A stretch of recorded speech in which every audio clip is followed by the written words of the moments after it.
Our Baltimore Ravens just signed Jaire Alexander. It's official. We love it, man. We all excited to see what Jaire can bring to our Baltimore Ravens defense and to our secondary specifically. But what better way to get an even deeper understanding and appreciation for Jaire Alexander than somebody that's literally watched him throughout his entire career? Team, keep it clean.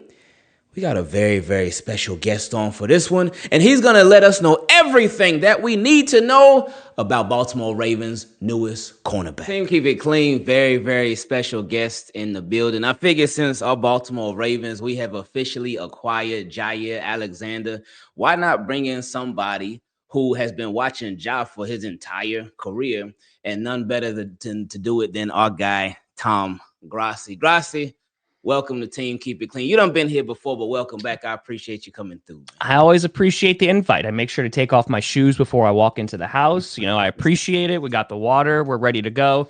And you got one of my favorite players on the Packers. So that's what we like to hear. Now, first, let me get your point of view from when you first started hearing about the possibility that the Packers could trade or release Jaire Alexander. I know we heard some stuff about them trying to restructure his contract, but he obviously didn't go for it. What went through your mind at that time?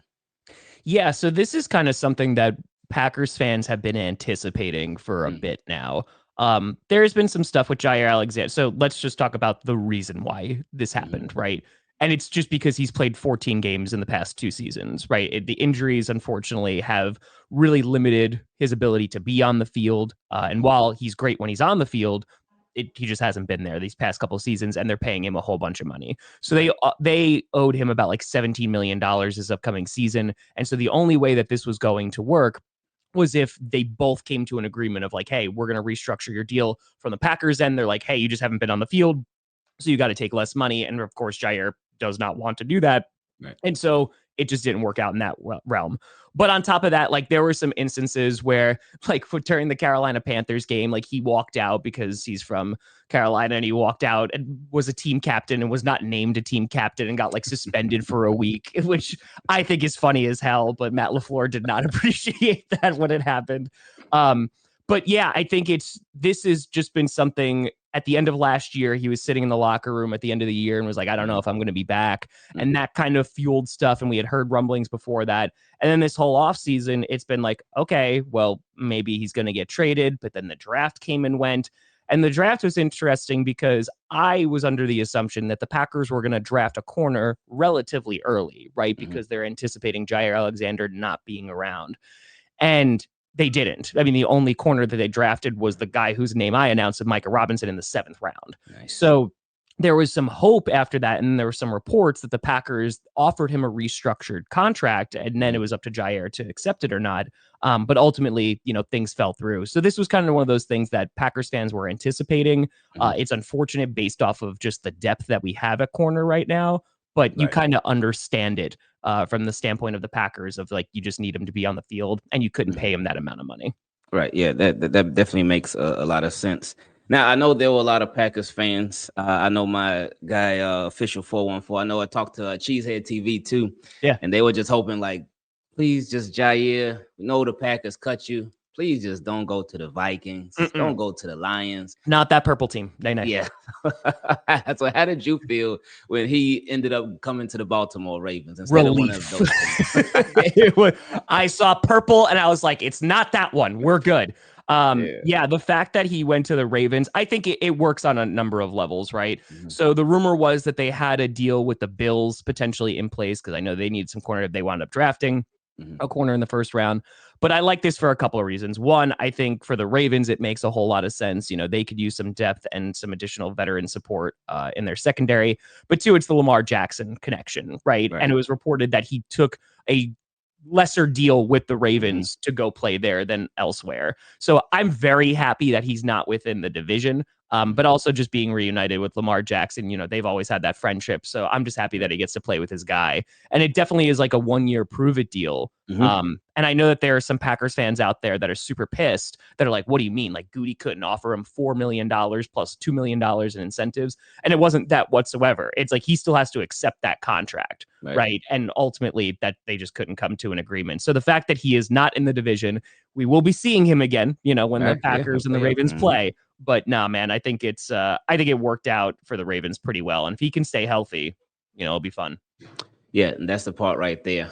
We all knew coming into this potential deal before he was even officially a Baltimore Raven, because we were interested as fans. We were interested in acquiring Jaire Alexander. I know from my point of view, I was hoping that the Baltimore I didn't want them to trade for Jaire Alexander, especially on the contract that he was on with the Packers because of the injury history. But if he was to be released, then I feel like, okay, this could be a sort of low risk type of thing with a potential nice payoff for both the Baltimore Ravens and Jaire Alexander in the short and the long term. And you talked about he was on a large contract with the Packers, but he obviously missed a lot of games over the past couple of years. But with the Baltimore Ravens, they did sign him to that 1-year, $4 million deal with the $2 million incentives. And those incentives are strictly tied to playing time. They're not interceptions. They're not Pro Bowl. They're not all pro. It's strictly playing time and playing percentage. So hopefully he can. I mean, as football players, they already have all the motivation in the world to stay healthy and be on the field. But now you got an extra $2 million sitting there that you can get. Oh, that's going to give you even more motivation. So I think it's further motivation too, right? Because think about he could have been making $17 million with the Packers if everything worked out, right? And then to go, let's just say he gets those incentives down to $6 million. That's a significant pay cut, right? That's an $11 million pay cut. The good news for Jaire Alexander is he's still, on the other side of 30, he's on the good side. He's like 28 years old. So if he balls out for the Ravens this year, this is probably his last chance to get a major deal, in his football playing career. And so I think that there's a lot of motivation and just a lot on the line for him personally.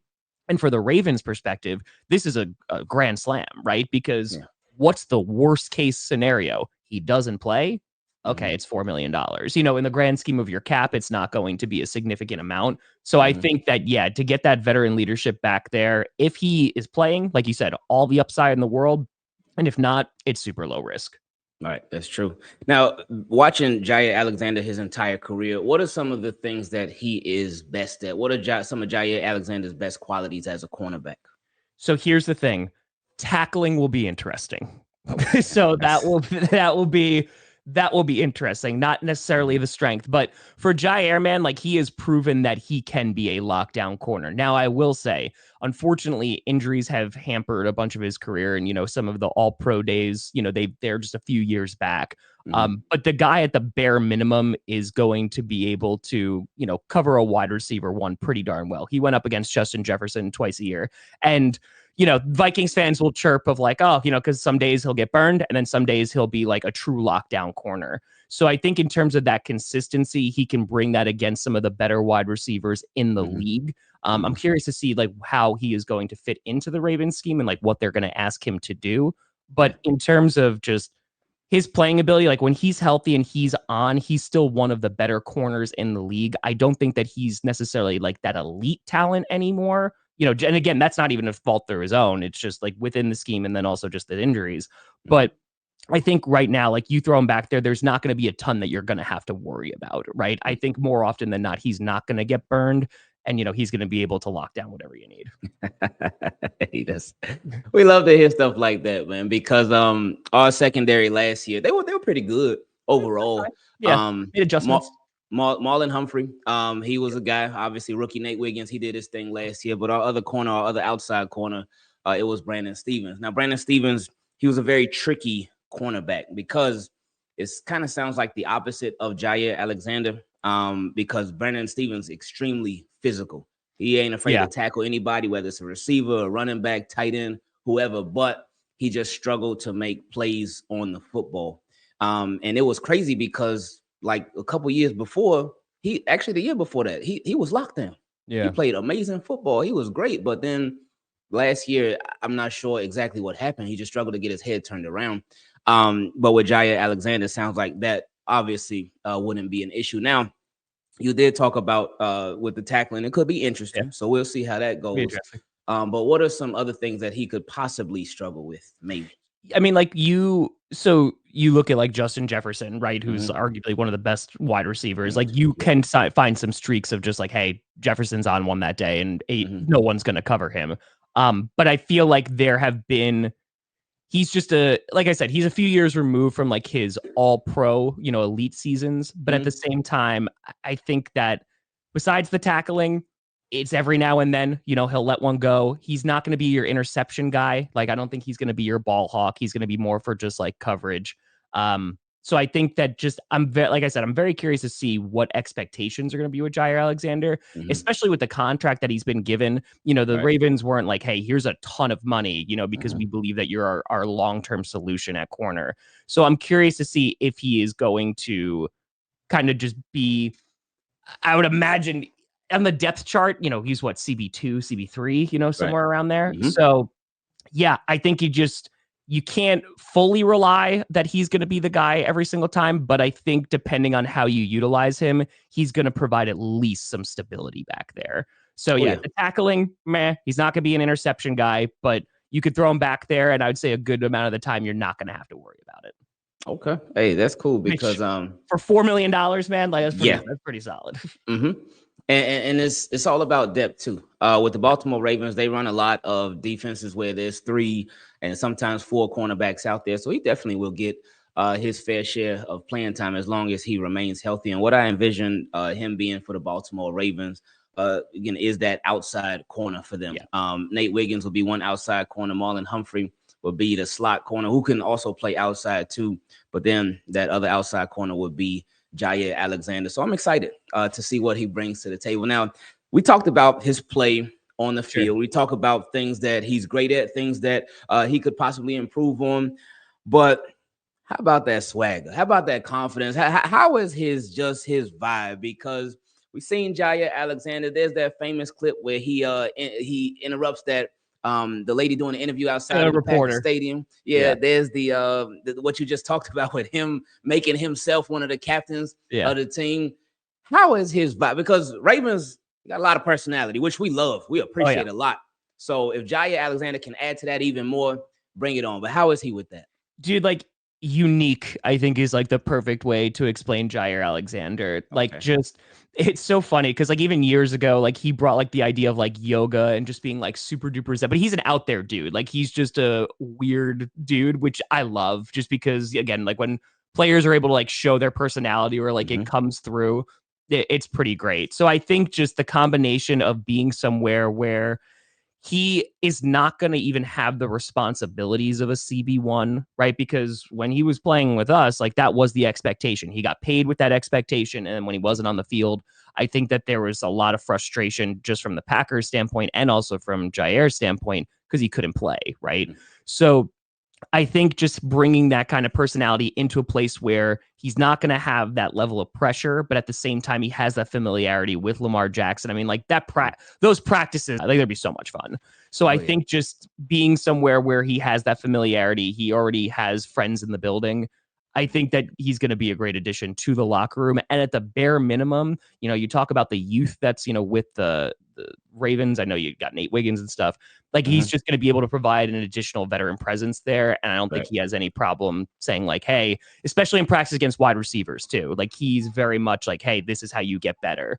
I think our wide receivers, while there's some question marks, they have gotten better going up against Jaire Alexander. The whole iron sharpens iron thing. That's a good point. I didn't think about that as far as from a wide receiver standpoint, because last year, especially us as Baltimore Ravens fans, like usually every single year, we'd be clamoring for wide receivers. Hey, who we going to trade for? Who we going to get? Who we going to acquire? Who's going to be our wide receiver that we bring in? We want this guy, that guy, that guy. Oh, imagine if he was on our team. But this offseason, they did add DeAndre Hopkins, which I love. But they did. Yep. Yeah, we've been pretty good at wide receiver. Like last year was a huge jump for us as Ravens fans because the Baltimore Ravens showed finally that they can actually develop their own drafted wide receivers. And that's a big step in the right direction for us as Ravens fans because it's been a long time, a very long time coming. So it's nice. Go ahead. Yeah, and to that point, right? Like think of the Packers wide receiver room. Like it was all young guys, right? Like they're brand spanking new, or their Right. first year guys or second year guys. And then to be able to get that experience of going up against a veteran like Jaire Alexander, it's only going to make them better with that experience. So, I mean, the number one concern that you have with Jaire Alexander, and it's just the most reported, it's just his health, right? If he can stay on the field, it's going to be a great addition to the Ravens secondary, unless he falls off a cliff, which I don't imagine it's going to happen. I think he's going to be a great addition. It's just going to be a matter of, can he stay on the field? But even just as a presence in the locker room, a presence for those young guys and those receivers and the corner room. Yeah, I think just the amount of money that you're paying him, it's so low risk, and there's just a ton of upside. Perfect, man. I appreciate you coming on to let us know about our new guy, Ja.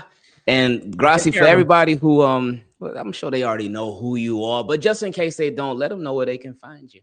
I'll just Tom Grossi on the YouTube if you want this more. I don't know why you would, but thanks for having me, man. I appreciate it. It's always great. Oh, yeah, for sure. I appreciate you coming through. Y'all make sure y'all check out Tom Grossi if you haven't already, which I'm sure you have. But if you haven't, make sure you go to his YouTube channel, subscribe, hit him up, and show love to him. Appreciate you. Thank you for watching. Team Keep It Clean. Love y'all, and we out.